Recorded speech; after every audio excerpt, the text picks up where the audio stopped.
انسان بلا وجہ چپ نہیں رہتے، نہ جانے کیا کچھ برداشت کر چکے ہوتے ہیں۔ عدل اور سچائی کی راہ پر چلنے کا ایک ہی نفع ہوتا ہے کہ سفر میں کوئی ہجوم نہیں ملتا۔ اللہ حالات بدلنے پر قادر ہے۔ آزمائش چاہے کتنی ہی کڑی ہو، وہ ہمیشہ نہیں رہتی۔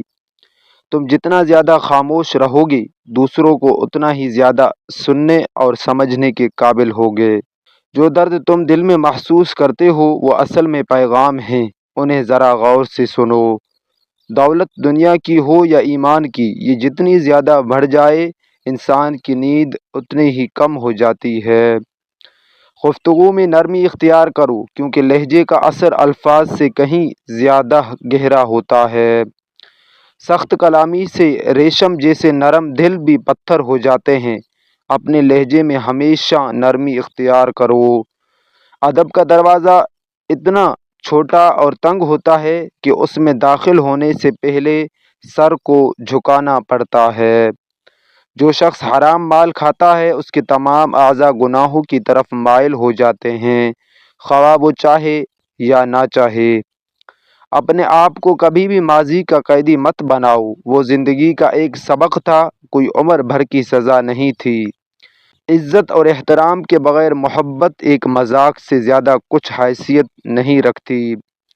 کچھ باتوں سے بے خبر رہنا ہی بہتر ہوتا ہے، کیونکہ سچ معلوم ہونے پر ہم دکھ کے دریا میں اتر جاتے ہیں۔ غلطیاں ضرور کیجیے، مگر کسی بھی انسان کے ساتھ کبھی غلط مت کیجیے۔ غلطی ہو جائے تو تسلیم کر لیں، اگر کوئی غلط فہمی ہو جائے تو اسے دور کر لیں۔ بھروسہ دیکھنے میں ایک چھوٹا سا لفظ ہے، لیکن اسے ثابت کرنے کے لیے زندگی گزر جاتی ہے۔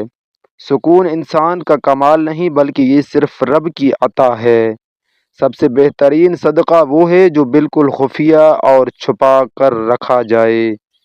آنسو کا ہر قطرہ دنیا کی ہر شے سے زیادہ قیمتی ہے، لیکن کوئی اس کا مول نہیں جان سکتا جب تک وہ اس کی اپنی آنکھ سے نہ ٹپکے۔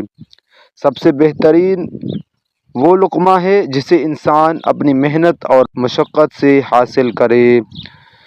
زندہ لوگوں کی قدر کیجیے، مر جانے والے اپنی تعریفیں نہیں سن سکتے۔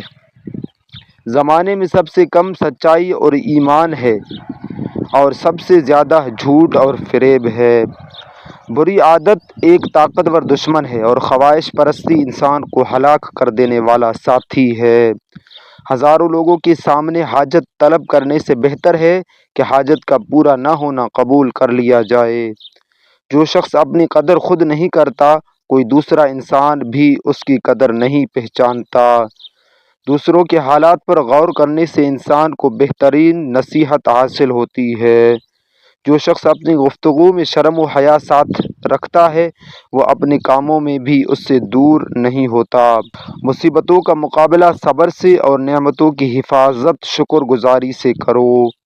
تم میں سے سب سے بہتر وہ ہے جس کا اخلاق سب سے عمدہ ہے۔ جب تو کسی پر احسان کرے تو اس کو چھپا کر رکھ، اور جب تیرے ساتھ کوئی احسان کرے تو اس کو نمایاں کر۔